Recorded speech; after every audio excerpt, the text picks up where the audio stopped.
Tonight, the Knicks bested the Spurs 124-113 to win the 2025 NBA Cup championship. As a Knicks fan, it was incredibly cathartic, and I just want to share a few of my thoughts. Before I begin with praise of my own team, I've got to shout out San Antonio, who I think definitively proved that they're not just up and coming, they are here and ready to compete in postseason basketball. Steph Castle and Dylan Harper are just a ridiculous combination of downhill guards. They can get to the paint with ease every single time. It's unreal. Castle turns the ball over a lot, but he also finds an open guy constantly. It's just pass, pass, pass. And Harper, it's like, can you believe this dude's 19? They've got Vassell, Champagnie, Keldon Johnson, De'Aaron Fox. This team is deep as hell with guys that can score the ball in a variety of ways and defend well. And then there's Wemby, of course, only played a tad under 25 minutes, coming back from that calf strain. His first game back was just the other night when he little broed the Thunder. I saw a tweet sometime in the third quarter that the Knicks were 6 of 17 in the paint with Wemby on the floor and 12 of 15 when he was off. It's just unparalleled defensive impact. All in all, the Spurs should feel really good about not just how they did throughout the Cup, but also how much they've grown even over the course of this season.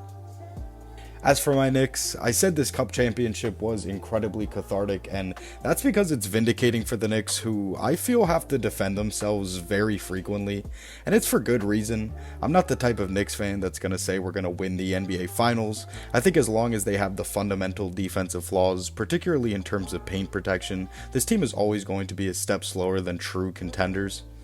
But that being said, the Knicks do not get enough credit for being the caliber of offense they are, and for being more competitive on the defensive end when fully engaged than a lot of people admit.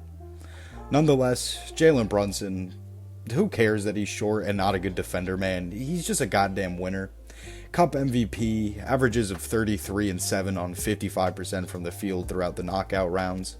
It's not always going to be the prettiest, but his teams just find a way.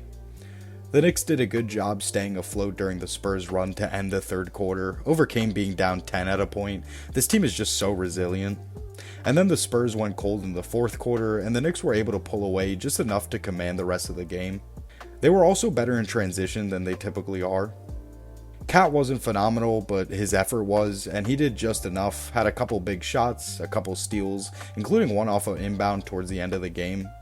He sat for a long stretch of time during the second half, and a lot of fans were worried, so I am curious to see if he'll be out on Thursday against the Pacers.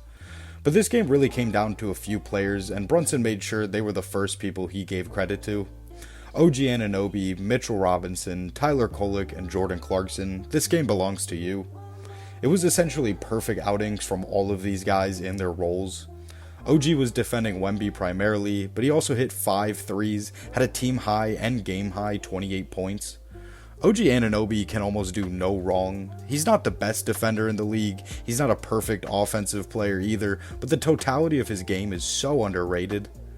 Mitchell Robinson is just the greatest rebounder in the NBA. I don't know how it's even up for question. He had 15 rebounds, 10 of them offensive, along with 2 blocks in just 18 minutes.